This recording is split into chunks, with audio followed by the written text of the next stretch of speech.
So welcome everybody. This is the monthly meeting of Tucson Amateur Astronomy's Fundamentals Group. Before we do get into it, I would like to apologize for those who might have tried to join last month, but were probably a little bit late to the meeting. The topic I had on mind on hand that month was one that needed a little bit more audience participation. And when I initially started the meeting, there were only two people on. And we waited a little bit to get some more people on, but they didn't show up. But I received communications after the fact that some people were probably about 5 minutes later than what I canceled at, and were kind of a little bit left confused. So if you were one of those, I do apologize. That topic will make a return. That's probably in November or December. Just didn't want to repeat it again so soon after last month, and then cause some confusion with the meeting announcement. For those who are joining us for the first time tonight, this meeting, we typically have two presentations, although tonight we only have the one because I believed it was sufficient like they would take most of the meeting. One is on been bouncing back and forth between various astronomers as an astronomer of the month topic, and then we follow that up with a general astronomy presentation topic to keeping it at a level where hopefully it'll be applicable to your observing from a night-to-night basis. Tonight, Doug is going to quickly start us off with a quick announcement about the from the Astronomical League, and then we'll go ahead and get started with the main topic tonight. Doug, you.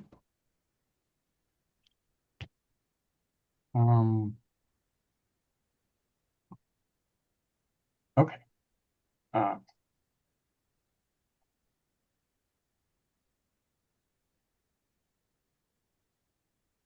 Okay. So the Astronomical League came out with a new um, observing program not too long ago called Space Weather. And when I read through the requirements, it seemed like this would be a really simple program for someone to pursue. You don't even need a telescope. This is something you can do in your home. And so I thought I'd give it a try. And what it is you build a little device called a magnetometer. Essentially, it's a magnet hanging on a string with a little mirror attached to it. And you bounce a laser off the mirror and you measure how the magnet changes its position from day to day as a result of activity on the sun. Because when there's coronal mass ejections and flares and things like that, you get activity in the Earth's magnetic field as a result of that. And it can actually change the Earth's magnetic field in a measurable way. Um, and so I thought I'd give this program a try. And I actually finished my observation run a couple of weeks ago, and I sent my results in. And but I learned some interesting things. So if you go on the Astronomical League's website for this program, they tell you to build the device using a 2-liter bottle, like this picture over here on the right. And your magnet is hanging there from a string, and you got your little mirror down here. You throw some dirt or gravel in the bottom of the bottle to keep it steady so it doesn't fall over, ballast if you like. I thought I would go one step farther because I thought a glass pickle jar would work better.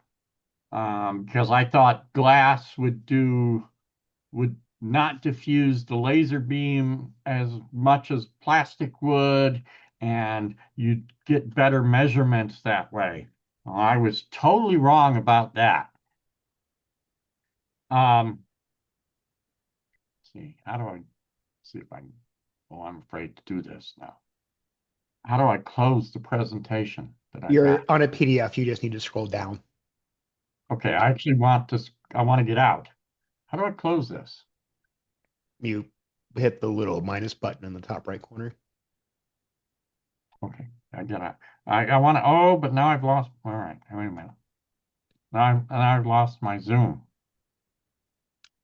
Are you guys still there? Yeah, Oh, okay. I'm not sure I'm doing this right. Okay, so okay, so can you see this picture? I still see the PDF. You probably shared only your browser and not anything else. Uh-oh. Um,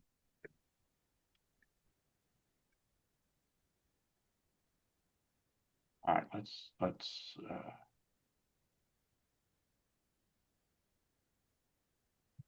all right, do I stop sharing and share a different, Yes. okay, stop share and then share something different. Okay, I'll have to do this way. So anyway, I took data and um, this is what the plot looked like for the glass jar. Um, you know what? Let me do this differently. I'm sorry. Um, let me stop. Let me try one thing different. I got all the plots in one place if I can find the right file.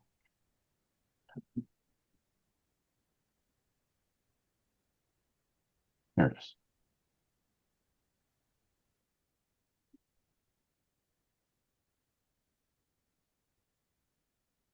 Okay. So this is the thing I sent into the Astronomical League. So this is from the glass jar, and I don't know what it's doing here. It was the measurement was changing by a radical amount, like 10 degrees over a period of a couple weeks, and If you are sharing something other than your File Explorer window, you're not seeing it. it's not the PDF file. We just see the File Explorer. Oh, geez. I'm having lots of problems. I don't know how to do this, right? New laptop. Um, are you seeing the File Explorer window? I'm, you know what? I'm not going to be able to do this. I'm having too many problems with this. No Uh, worries, bud. I'll just talk to the points. Um, I won't try to show anything. I'm sorry. I have never tried to share multiple files like that, so I'm not quite sure how to do it. I usually, when I've done presentations, I just had a single PowerPoint file, and I did everything that way. And I don't know how to do multiple files. I'm sorry. Anyway, so what you did was you observed. Um, you took measurements for 100 days. Um, They gave you a couple websites to look at to get an idea of what kind of space weather was happening. There was one website where you looked at what's called the decay index, which is a measurement of how much magnetic activity is occurring in the upper atmosphere.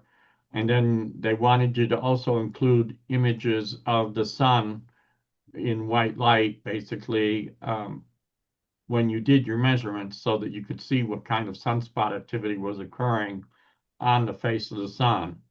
Um, and you had to always keep in mind that when there was a coronal mass ejection, it would often take 3 or 4 days before those charged particles actually interacted with the Earth's atmosphere because they have to travel 93 million miles to get to the Earth.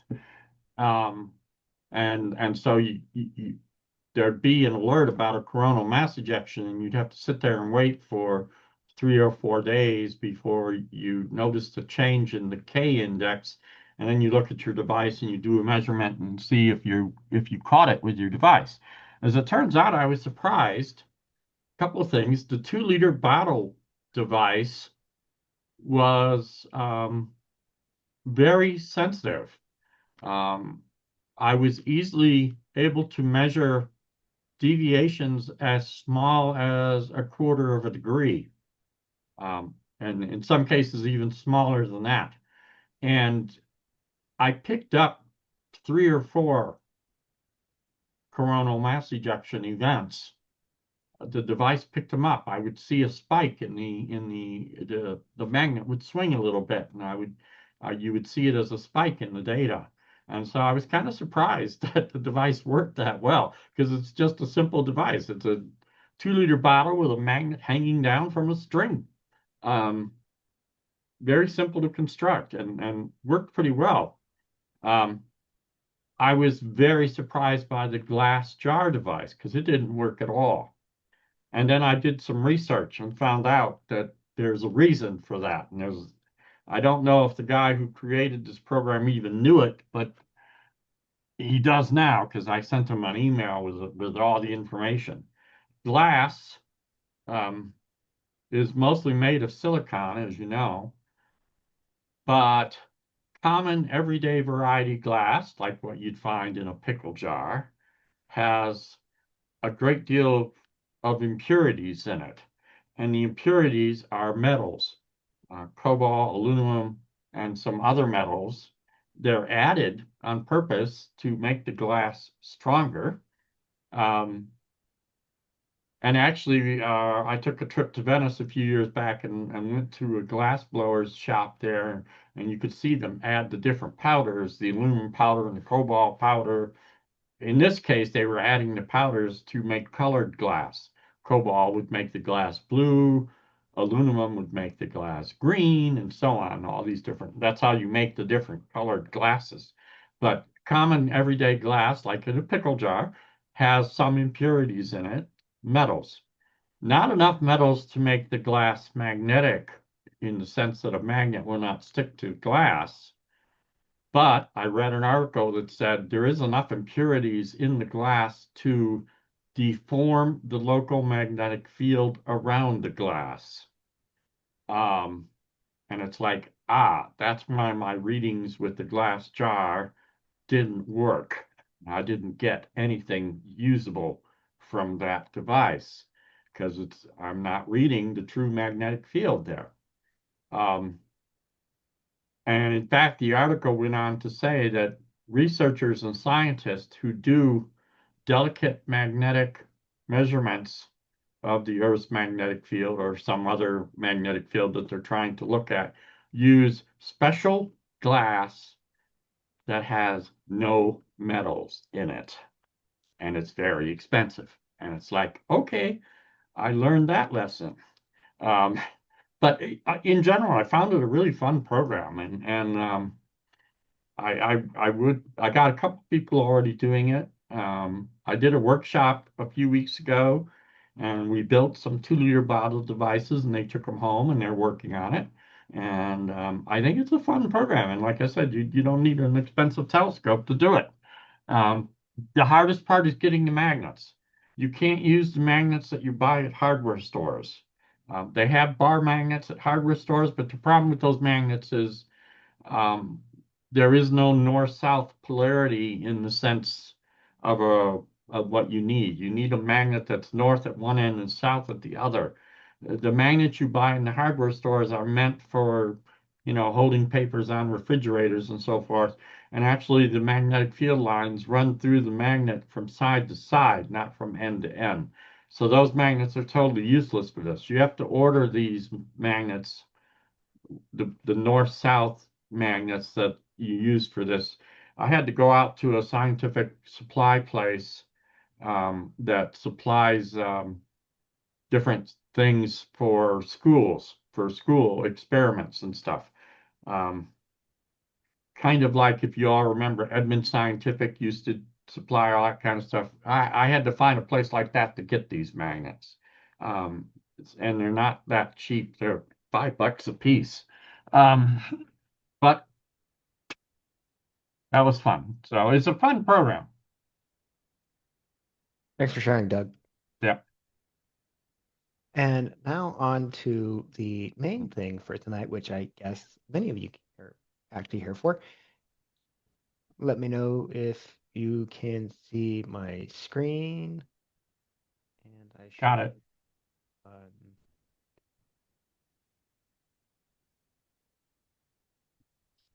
cool. So tonight will be our first astrophotography related presentation in some time. And I figured I would start the topic off by trying to help you become a better shopper when if you are looking for getting into the hobby or looking to upgrade your camera or getting a new camera that you can use for astrophotography. But come on. This is roughly divided into three main parts. I'll briefly talk about the differences between a DSLR and mirrorless consumer grade camera, like the kind you would go out to buy at your everyday electronics store, and how what those offer you compared to a dedicated astrophotography camera that you might buy from ZWO or QHY or other vendors that are specific to our hobby. After that, we will talk about some of the main key points you need to that'll help you understand how you can reasonably compare the image sensors between two or more cameras to help you guide your buying decisions in terms of identifying one that'll both fit with your optics, but also be of reasonable quality and get you good data. And then after that, I will wrap it up by discussing some of the vendor specific charts that detail characteristics about the image sensor that you might at first glance when you go to their websites and are looking at these cameras not quite understand. Give me 1 second here. There we go. Sorry, trying to get rid of a distraction.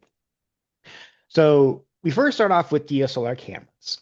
These are the ubiquitous point click cameras when you go to events or maybe if you're out hiking in national parks. The ones that you might have, or for those who've also been around a while, the kind you would use for film photography. And the main benefits of these are by all accounts, you might already have one in your house, so you don't actually have to go out and buy anything new. Well, at least a new camera. You may have to get some accessories to help connect the camera to your telescope, but that's this topic for a different day. These cameras will generally have high density, very large sensors, typically in the range of between 16 and 24 megapixels, which give you good resolution in a wide field. And you get a little bit of flexibility of being able to leverage this camera not just for deep sky objects by connecting it to your telescope, but you can also just stick an everyday lens on it, put it on a slide tracking mount, and you get the wonderful benefit of doing some wide field landscape photography at night with pictures of the Milky Way. The cons of these set cameras, despite their ubiquity, is that they are much noisier than a dedicated astrophotography camera because these cameras do not have any active cooling. They don't have a device that'll sit down there and lower the temperature of your sensor like a dedicated astro camera will. These sensors will typically have electronic or hardware-based defects in them that, while don't impact anything in daytime photography, can ruin data or make your data less optimal when you're doing very long exposures in the range of 1 minute plus, which are common in astrophotography. These cameras will also generally have a filter, a thin film sitting over the camera sensor that will filter out wavelengths of light that you would be undesirable for daytime photography, but are actually really helpful for us in astrophotography. And they'll specifically filter out the hydrogen alpha wavelength, which is responsible for a lot of the really beautiful reds you see in many nebulas. My spacebar is not wanting to work. For dedicated astrophotography cameras, we get a little bit more features here that are specific to our hobby. These will generally have a not always, but will generally have a built-in cooler integrated into the camera. That basically is a heat sink with a specialized electronic fan that will take away heat from the sensor so that you lower various types of noise that will make your images come out cleaner. Vendors will have already removed the IR filter that I was discussing earlier, so you don't have to do anything there.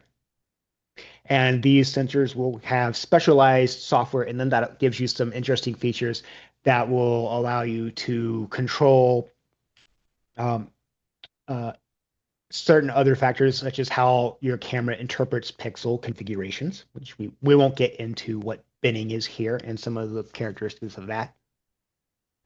And the vendors will also often choose their sensors in a way or combine other technologies onto their camera package that will mitigate those sensor defects I mentioned earlier. A specific big one, for example, with many astrophotography cameras today is what's known as AMPLO, where you just get bright spots from the electrical component that reads out the sensor data.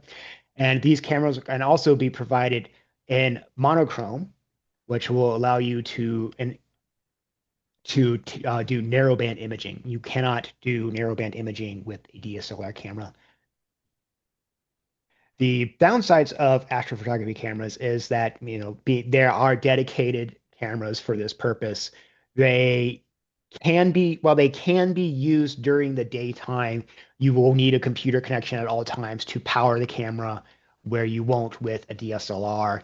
And you'll also need a lot more things in order to, hook a lens onto it and use it for that purpose because it's not designed for that. And these will generally write files in a custom image format, which you will need to use image processing software in order to convert them into a format that most computers will understand when you like if you want to share them with your with friends or on websites.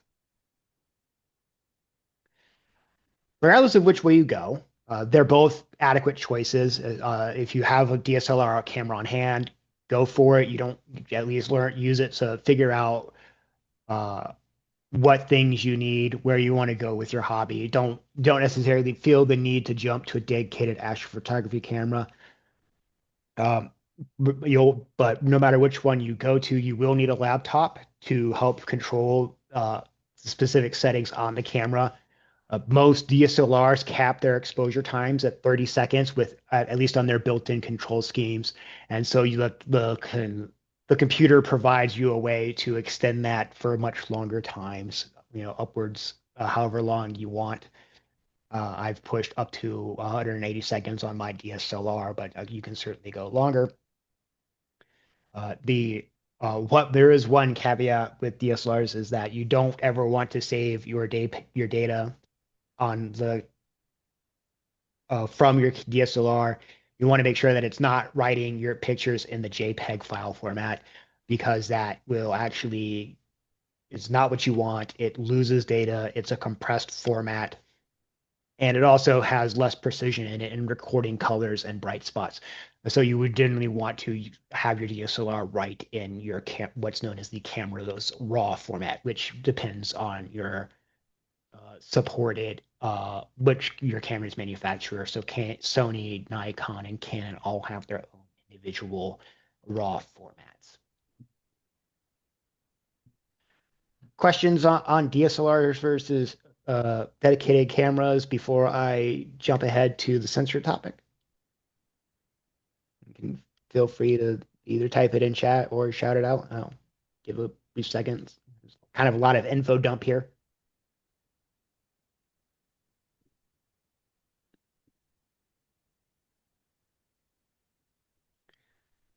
Okay.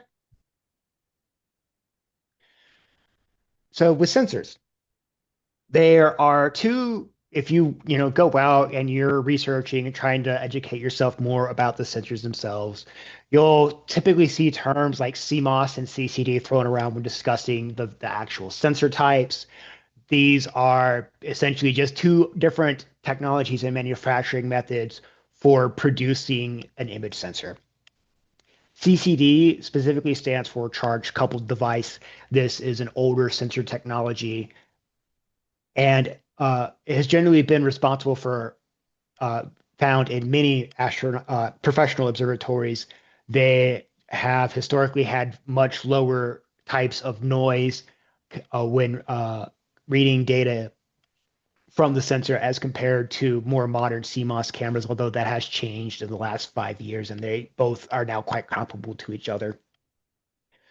But the main feature that allowed them to get these lower amounts of noise also was responsible for making it much slower to read data off of these chips, which, for us, not necessarily that big of a concern when you're shooting 4-minute exposures, but it can slow down the number of images you can take during a night if it takes 5 to 10 seconds to read that data off the image.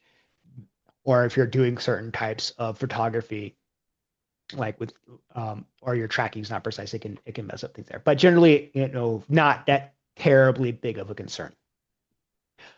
Being an older technology, CCDs are now being generally phased out by the actual sensor manufacturers. You won't find these generally being produced in bulk, and they're produced basically by specialty manufacturers for certain fields, such as medical imaging or other specialized imaging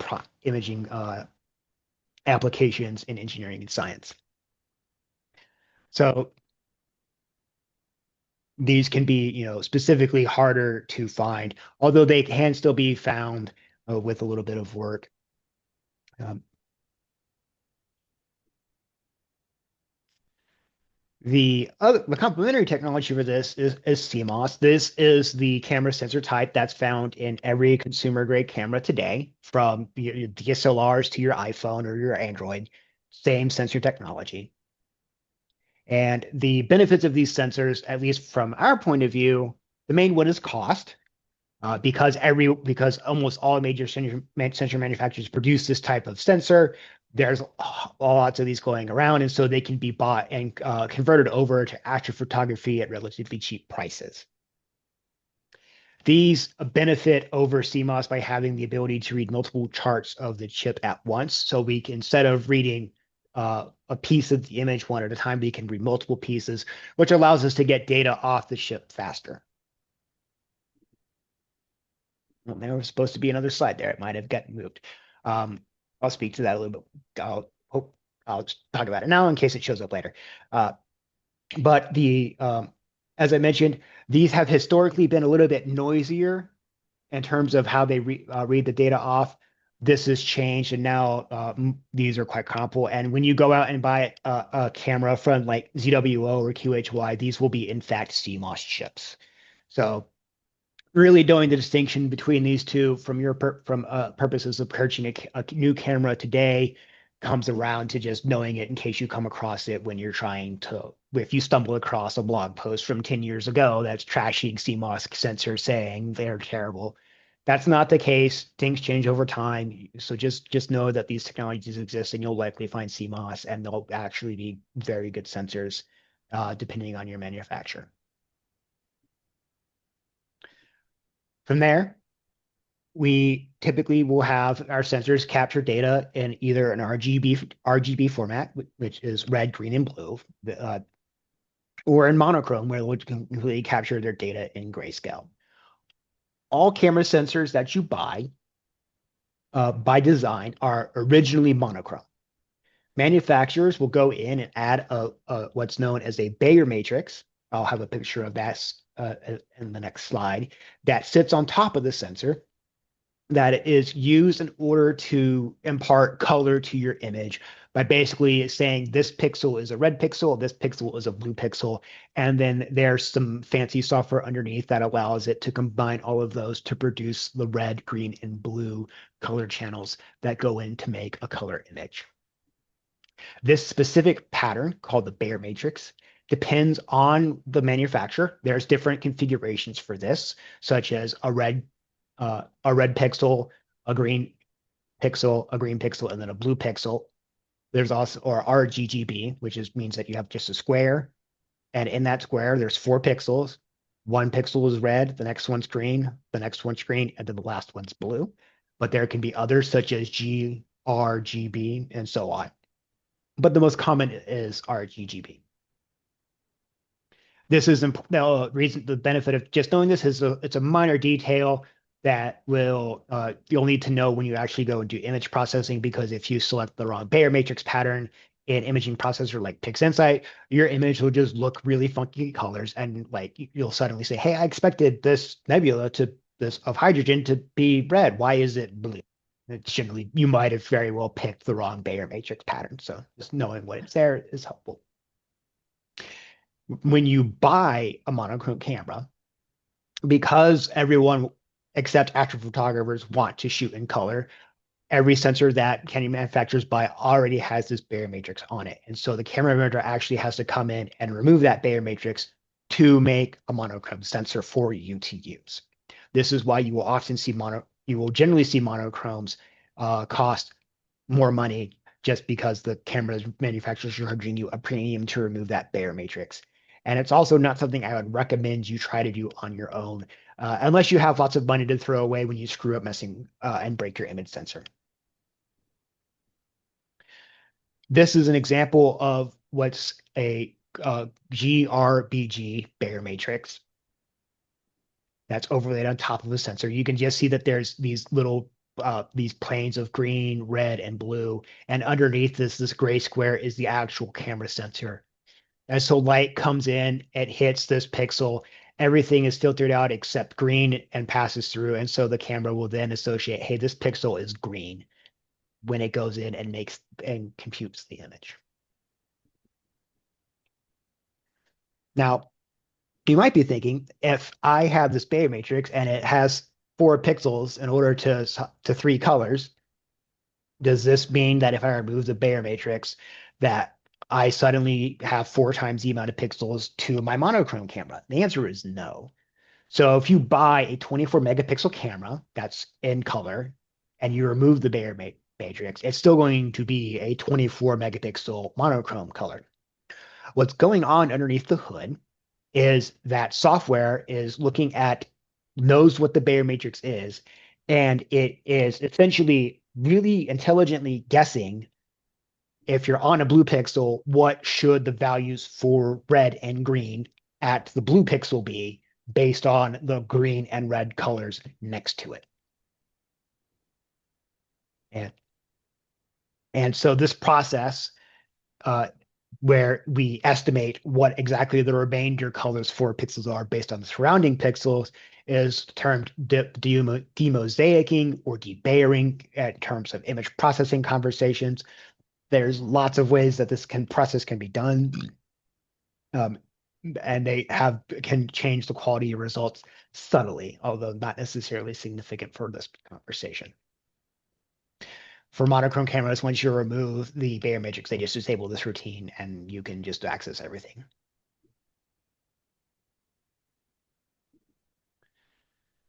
So we've just made our decision now. We've decided, hey, we wanted DSR versus dedicated Astro. We know if we then want to go between our RGB or what's known as a one-shot color camera or a monochrome camera. Now we need to decide how big of a sensor we actually want.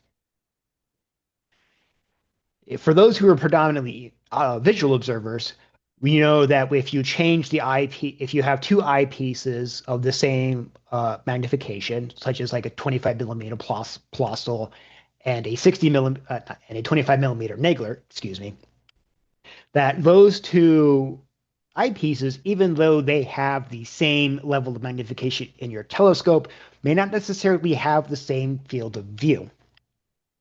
The camera sensor is how astrophotographers control their field of view for their telescope.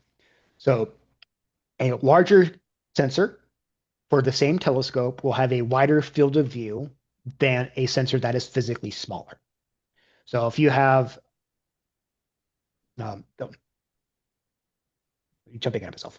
So the one exception to where this rule is important to you is where you want a wide, depending on biasing you towards a large sensor, is when you want to go and do planetary photography.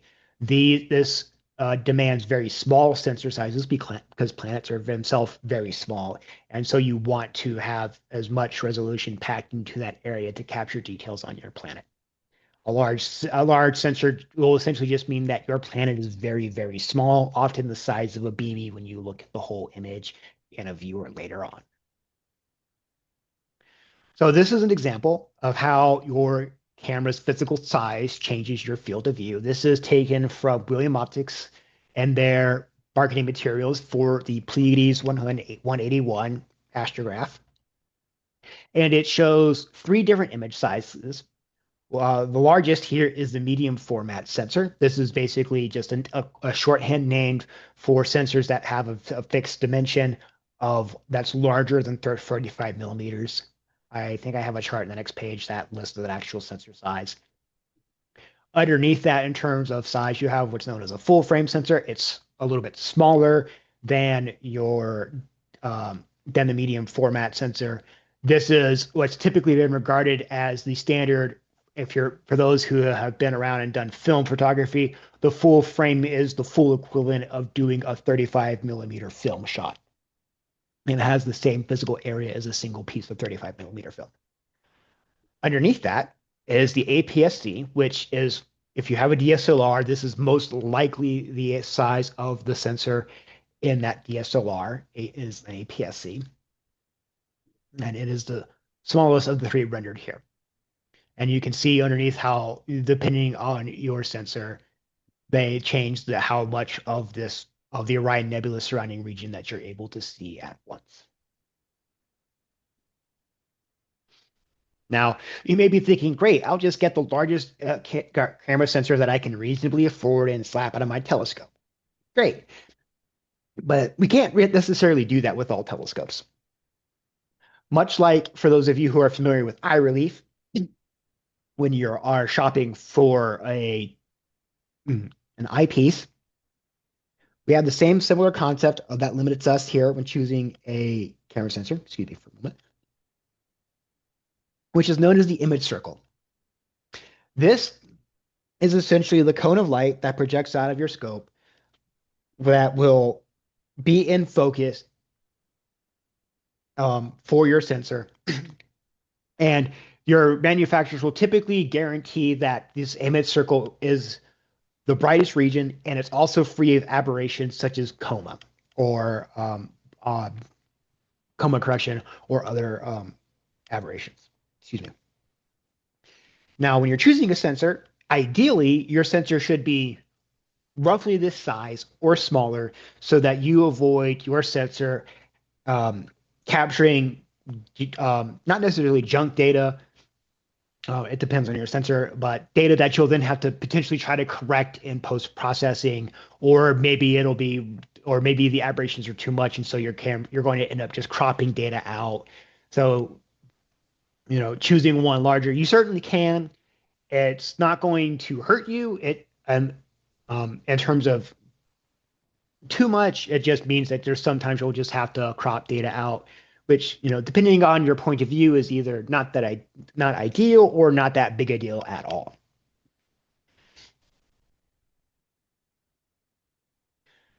So this is a rough table, not rough table. This is a table showing the shorthand names of the various image sensors and roughly their sizes and some typical use cases for it.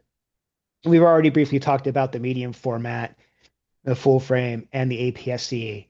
Those three are the more common types that you'll see, but you'll also see what's known as micro four thirds as a primary imaging sensor. And then you will usually see smaller imaging sensors like these three up at the top, the 1/3, the 1/2, and the 2/3. These would be generally delegated to guide cameras or other purposes. So you're generally, for your primary optics, if you are photographing deep sky, you will typically be choosing between a micro four thirds, an APS-C, or a full frame. Although by the larger your sensor, the more you're going to pay for. For those who are looking for shopping around for guide cameras, you'll typically be going with the smaller ones as you see over here on the right. Or if you're doing planetary photography, you'll also be choosing much smaller sensors, as I mentioned. So our next step is, we said, hey, we need to look at the pixel size. So we want to understand how big physically is a single pixel on the camera. This basically will help us determine how sensitive the camera is to light, or not really determine, but get an approximation, because a larger pixel will collect more light in the same amount of time just because it has a larger surface area for photons to strike than a smaller sensor. So larger pixels are generally good. But we have to balance this because choosing very large pixels means that if we're taking up more and more of our physical sensor size, so our sensor size itself is a fixed size. It might be like 23 millimeters by 14 millimeters for an APS-C, for example. And the larger our pixels, that means the lower our resolution, which means that we are capturing less detail of a deep sky object or a nebula or a galaxy than we would with smaller pixels.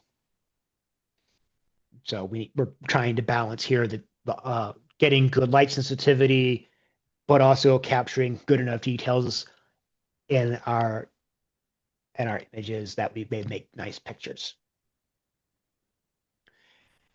But we can help guide ourselves in this decision.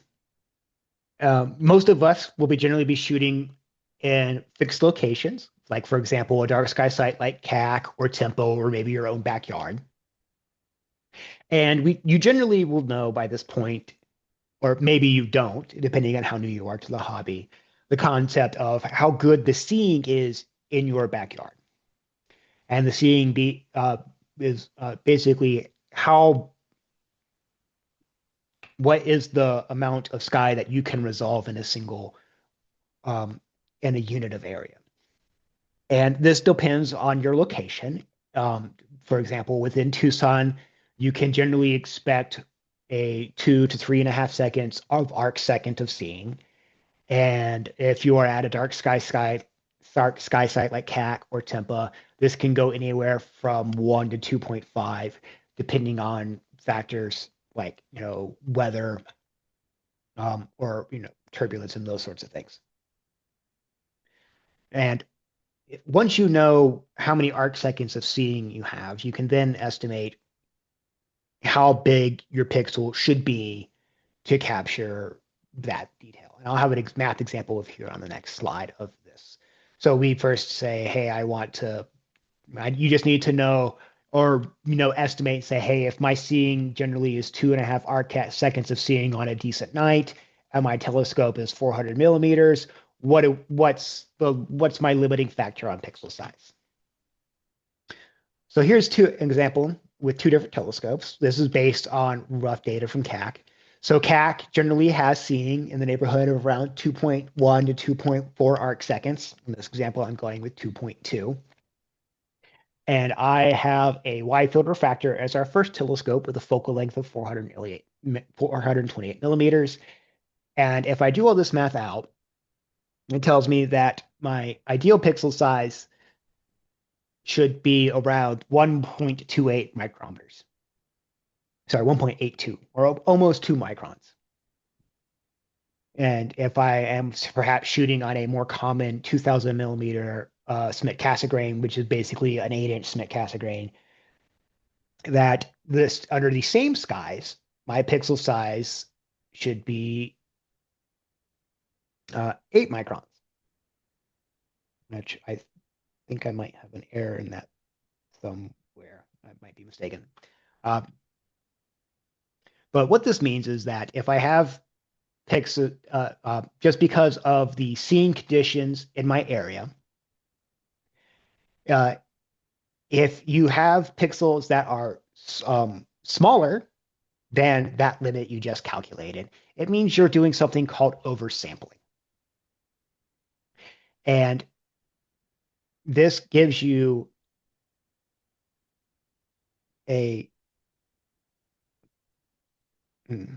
excuse me, need to remind myself here. If you have a smaller pixel size than your screen permissions for it, you have the benefit of getting a little bit lower signal to noise ratio for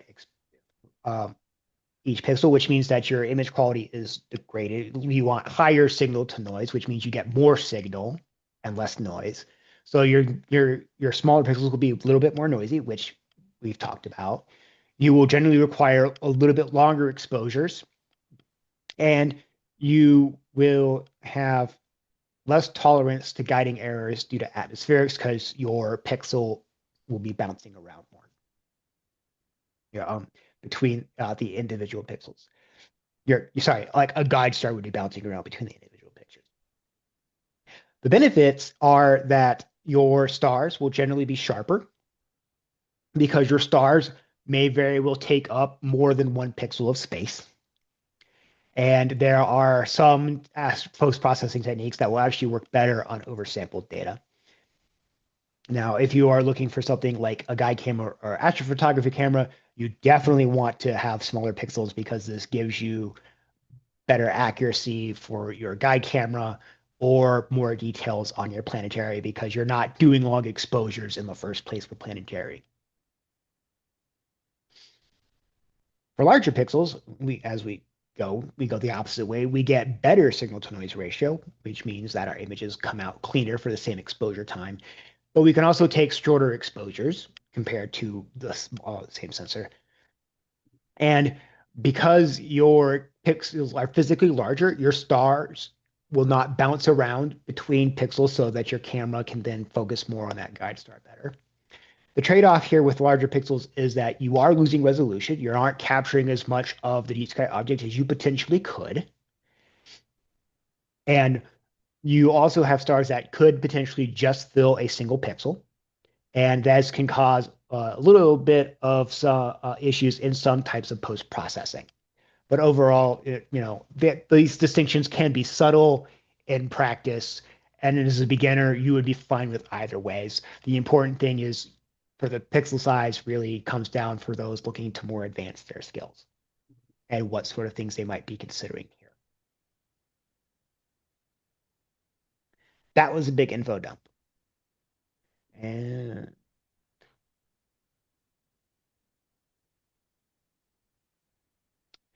so Vince asked a question of asks, so removing the Bayer matrix doesn't give you more pixels, but does it give you more sensitivity since you are moving a slight obstruction? In a sense, yes, it does. Because again, you have this filter so that, instead of you gain, because the Bayer matrix filters out uh, different colors. So like if your pixel had the red Bayer matrix pattern on top of it, that means that it's filtering out red and green photons at that one pixel. But if you remove the Bayer matrix, now those red and green photons it can hit. And so that pixel is then picking up more data because it doesn't have that obstruction. And then Richards asks, is star bloat related to pixel size? Yes, as well as the phenomenon known as saturation. With smaller pixels, uh, these aren't able to capture as much photons as a larger pixel. Think of the larger pixel being a very big bucket and the smaller pixel being a smaller bucket. The small bucket will fill up faster than the bigger bucket before you can't capture anything more, and your water or photons in our case start spilling out of the sensor and they just get it. So, and in that sense, both those two phenomena are related to pixel size. Any other questions before I move on? You can also feel free to unmute and talk.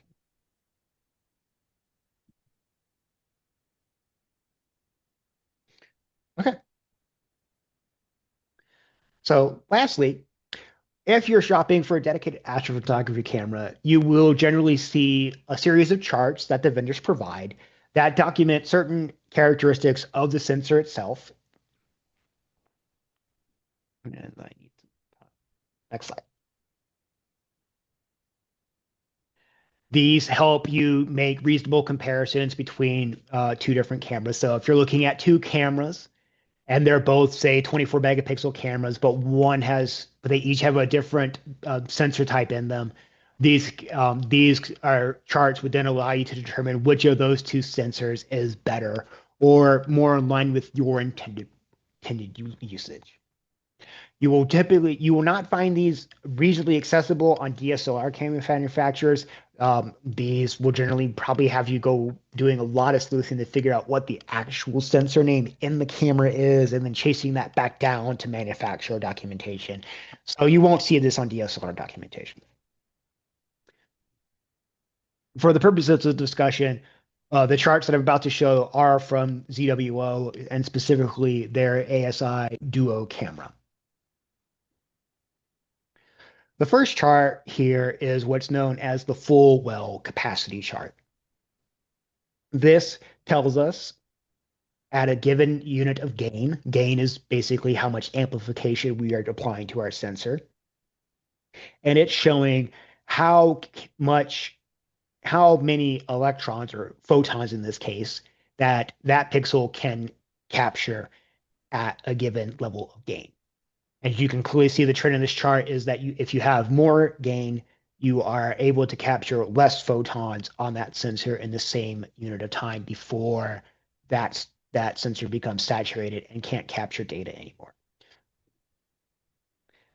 You'll also certainly have to pay attention to many of the axes in these charts.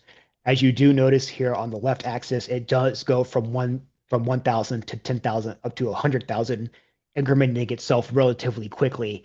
So this does make the actual line charts somewhat misleading, and you do have to pay attention to these axes to avoid potentially being misled when you're doing your comparisons, because one chart might have different scales. So do pay attention to those.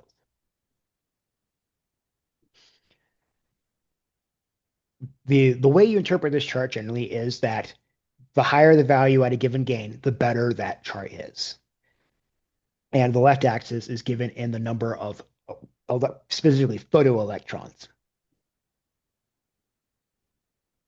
The next chart is what's called a gain conversion chart. This is the way that the camera manufacturer will describe how well that camera can take an electron that strikes it and convert it into an output signal, a digital output signal. So if you have, one photon strike it, you want to be sure that that camera will actually be able to read one photon or more photons per time when per unit it writes out. Kind of hard to fully describe that if you're not really a software or hardware junkie. Just know that in this case, as I said, we're describing how well this camera can convert photons, the typo, into an electrical signal. This is given in a unit known as electrons per analog to digital unit, which is an ADU is just the value it reads out when it gets struck by an electron or photon. The interpretation for this chart is that you want lower values. And this means that your camera needs fewer electrons in order to produce a usable signal, which means your camera is more sensitive to light and producing a measure of output potentially faster. The next chart is what's known as the dynamic range chart. For those unfamiliar, dynamic range is the ability of a camera to transition from very bright regions in an image to darker regions in an image and being able to accurately capture that transition from light to dark. This in photography land is given in a unit known as stops, which is kind of a nebulous definition. Basically, it's not really mathematical per se, but somewhat subjective in saying that if a reduction of one stop means that your image is half as bright. Conversely, if you go up a stop, your image is twice as bright. It's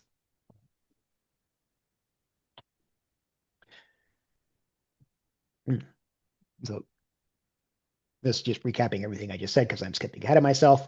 And in general, you want higher levels of dynamic range. This means, especially if you're shooting, very bright nebula, like say M42, for example, which has a crazy dynamic range. There's it has a very bright core and lots of very fuzzy areas all around it. So having higher dynamic range is better for you in that case. So you're trying to measure those and comparing at this level of gain, how much better is it at capturing bright and dark transitions.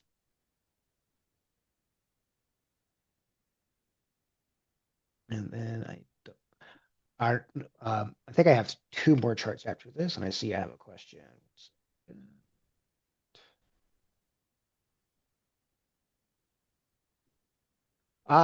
So our Fouch asks if you are just interested in taking photos, a C star work for you. Uh, I'll catch you up on that here once I finish this chart, if you don't mind. See that. So one of the last charts here is what's known as read noise. This is meant as a way of telling you when you are at a certain amount of gain, how much noise is added to your image when that data is read off the sensor. And in these, you generally less noise, lower values on this chart are better. So in the conversation of, if you're just trying to get started in this hobby, should I go with the C Star? And the answer is a C Star is certainly a capable camera at this point, especially if you are not wanting to go completely off the rails and into the deep that you can with more dedicated astronomy rigs and are just interested in taking pretty pictures of, some of the brighter objects in the night sky. But the main limiting factor with a C Star is that it's doesn't if you are it's I think it's limited to the number of targets it can reach just because of its ability to capture data. Is while good can be limiting if you're going after very faint targets or particularly very large targets. Um, but they are much simpler, and as you are looking to much simpler to operate, much simpler to pick up. And if you're just focusing on getting data so you can maybe get better at the image processing side of of astrophotography, it's certainly a way to go. Now, will you be turning out like really amazing quality images? From those that I've seen that post images in the club with the CSR, they do reasonably well, but they have but you're ultimately your camera is limited by the physical hardware in that you don't have a lot of magnification overall, and there's a lot of other software limitations per se. But by all means, don't if you think you want to go with C-Star, don't let anybody tell you otherwise. They are more than adequate at what they do. But you might find them lacking as you grow and build yourself in the hobby. But they are, from an introductory standpoint, very decent.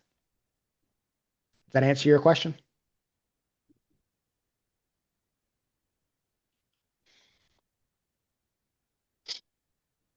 So I think I have just these last two charts. This next chart that you might see, excuse me one second, is what's known as the quantum efficiency chart. This is a measure of how well your camera sensor can convert electrons of a specific photons of a specific color into a measurable signal. And for convenience on this chart, I have drawn the spectral lines of oxygen 3 in sky blue, hydrogen alpha in red, sulfur 2 in blue, and sodium vapor in red and orange. Uh, those were chosen for those who are more interested in maybe narrowband imaging. This is what's typically known as the Hubble palette of colors. And sodium vapor is a common spectra, a common source of light pollution. And so, as we can see in this chart, this camera is much more sensitive. It would be very good at capturing oxygen 3. But if I don't have a light pollution filter, and I'm shooting in a city area, I'm going to readily pick up any source of light pollution because it's much more sensitive to that than the hydrogen alpha wavelength and the sulfur 2 wavelengths, which I might be more interested in, and particularly the hydrogen alpha wavelength, which gives prettier reds in your nebula. So, but generally on that chart, you want higher value. A chart that has a generally higher peak overall is a more sensitive sensor, a more efficient sensor than one where that peak is maybe a little bit lower. But you also need to keep in mind what are your uh, key bands of light when you if you're doing, say, narrowband imaging.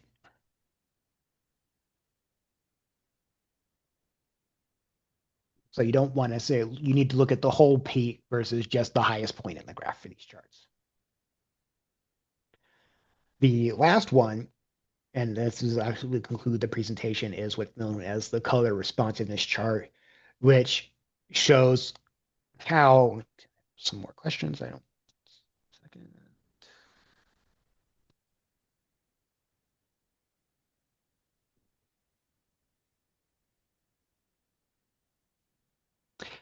I'll talk about that in a second then. So, and then, so the last chart is basically this once is trying to say um, how well the camera, what are my overlapping light bands on the camera. So if you look here, that there are certain bands of light where if they hit a photon, they'll actually be recorded in multiple colors. So for example, the oxygen 3, when it strikes your, when if you have oxygen 3 photon that strikes your sensor, it will be recorded both as green signal and as blue signal. And conversely, the sodium vapor light would be recorded as both a green signal and a red signal on your pixels. So it's basically just showing you where those, how sensitive your camera is at recording those specific color wavelengths versus how efficient it can convert them, which was the prior chart. So they're similar, but subtly different in the amount of response they produce.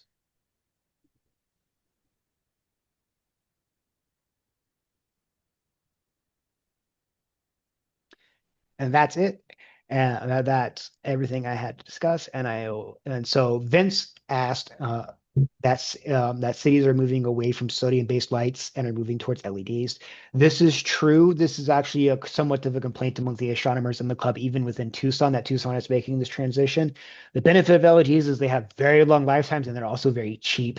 The downside is that you can't really filter these out because these just throw off light in mini bands.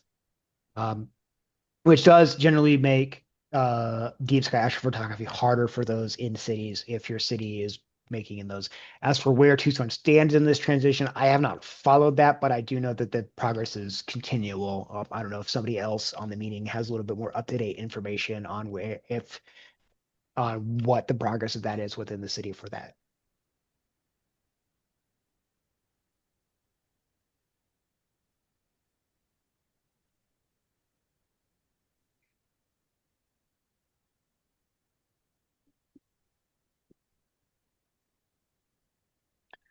Okay, so I'll just take a second here to pause. If anyone has any specific questions, go ahead, pop off mute.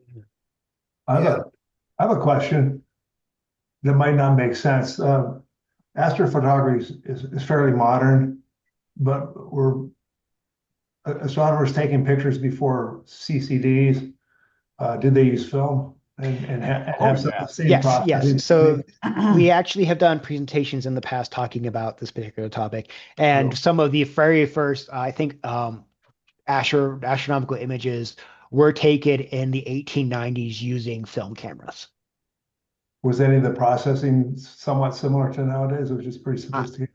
I cannot speak to the processing because that is the processing film data is out of my knowledge. But Doug is sitting there waving his hands like he has something to add into here. So Doug. So I did an entire presentation on the history of astrophotography some years back, and in fact, I just redid the presentation for another group of people just a couple of weeks ago. Um, Astrophotography can trace its roots all the way back to the actual start of photography, daguerreotypes, the glass plates that they started making in the late and early 1800s. As soon as they knew how to do regular photography with daguerreotypes, they started slapping the cameras on telescopes and taking pictures using telescopes. So astrophotography has been around basically as long as photography has been around. Huh. I And thought I had your astrophotography photo presentation recorded at some point, but I'm not seeing it in my master list of well, presentations I can that were certainly done. send it to you again. No, as in actually Um, having the recording. I thought we had that oh, recorded at some point. um, And I don't see that in my. in terms of the processing, and initially what they did, obviously, since they had glass plates, was they would use plate viewers to examine the plates, and hire people to go and look at the plates and estimate the magnitude of the stars and all kinds of things like that. And then they started developing things like uh, prisms that they would put over the front end of a telescope that would allow them to take the spectrum of all the stars in the field of view at the same time and photograph that on a glass plate, and they could examine all the spectrum of all the different stars in that on that one plate and determine the spectral types of all the stars. So there was quite a lot of stuff they were able to do with film, obviously, long before they had electronic cameras. And I did find my answer to the question. The Doug presented the history of astrophotography way back in 2018 before we had Zoom. So I do have the presentation. We just don't have a recording of it available. Okay. Perhaps you may want me to repeat that presentation sometime. We certainly can.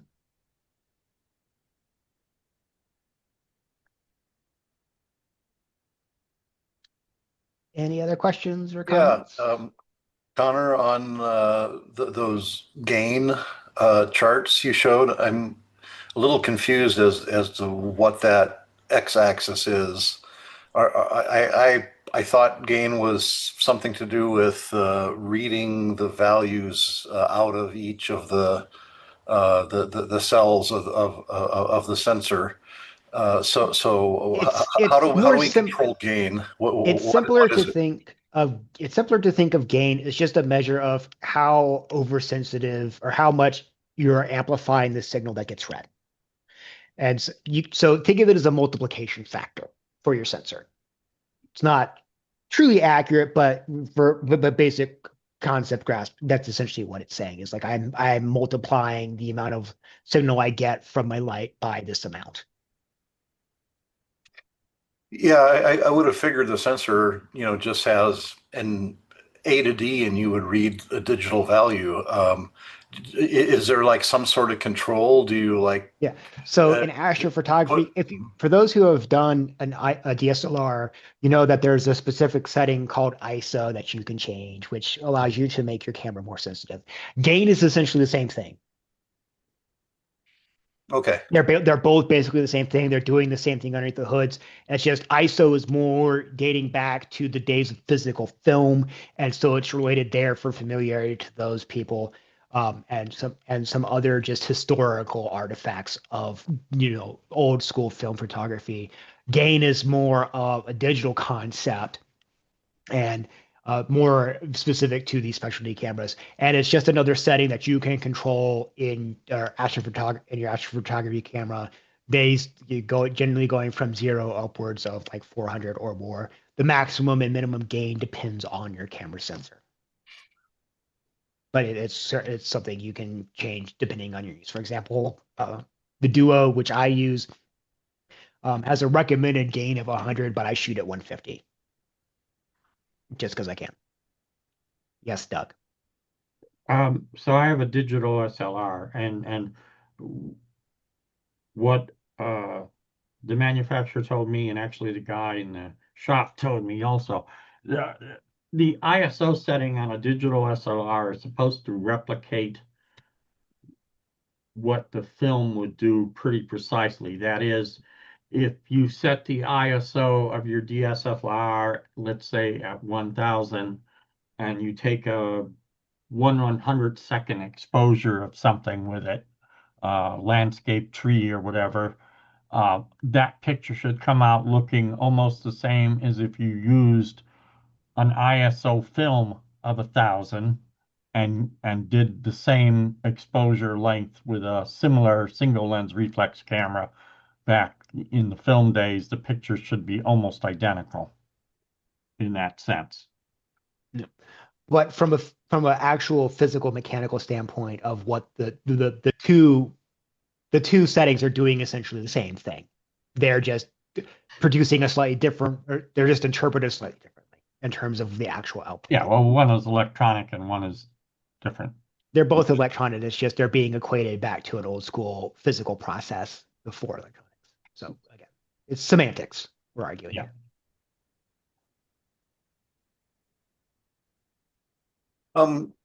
Since one of the questions in the chat was about sodium base lights and so on, I don't know where Tucson and Pima County currently stand specifically, but I know they're aware of those issues and have been discussing it.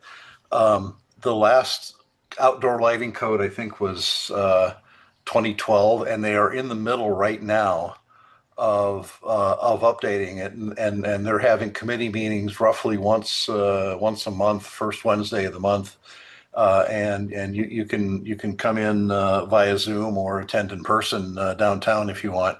Right now, there is a 30-day public comment period through October 15th. So if you are really interested in that, I just put in a link on the chat. There you can find out what the new some of the new proposals are, and then you can put in some comments on that. Again, I know they've had extensive discussions about what the wavelengths of lights of all the different lighting fixtures are, but what's going to end up in the code, I don't really know. I recommend you go take a look at it. I know I am seeing more LED lights being used for street lighting and parking lots than I saw a couple of years ago. They are replacing some of the sulfur and other those type of lighting fixtures that we had years ago. They are replacing those with LED lighting, and I do understand why the person said Vincent Verna said it's bad, because the LED lighting is a broader wavelength, and that means that for us astronomers, we would have to use more broadband filtering to wipe it out, which means we're probably also filtering out something we don't want to filter out. We can't just use narrowband filters like we used to use. You can. It's more of the broadband Well, filters out of the issue. yeah, but we might still be a broadband filter, a broadband light pollution filter now to filter out the LED lights might be so broad it's actually wiping out some of the stuff we want to see. Right, but that's not an issue for narrowband filters just yet, because you can Not get yet. those.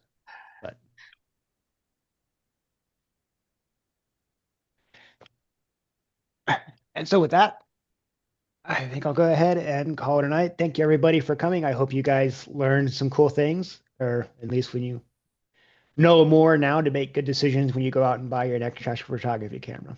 And by the way, the workshop I did for space weather a few weeks ago, I will be repeating that workshop again, probably early next year. And so if anybody's interested, there'll be announcements in the bulletin and stuff about that. And with that, thank you everybody.